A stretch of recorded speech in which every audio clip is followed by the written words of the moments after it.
You ask Tiger to solve. This deals with linear equations with one unknown.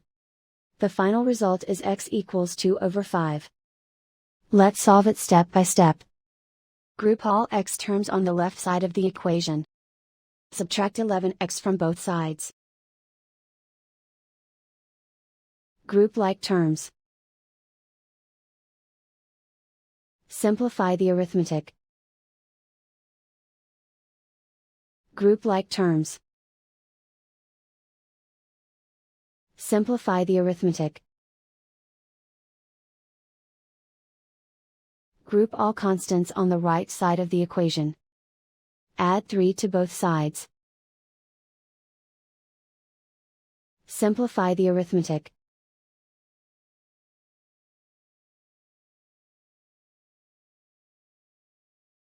Isolate the x.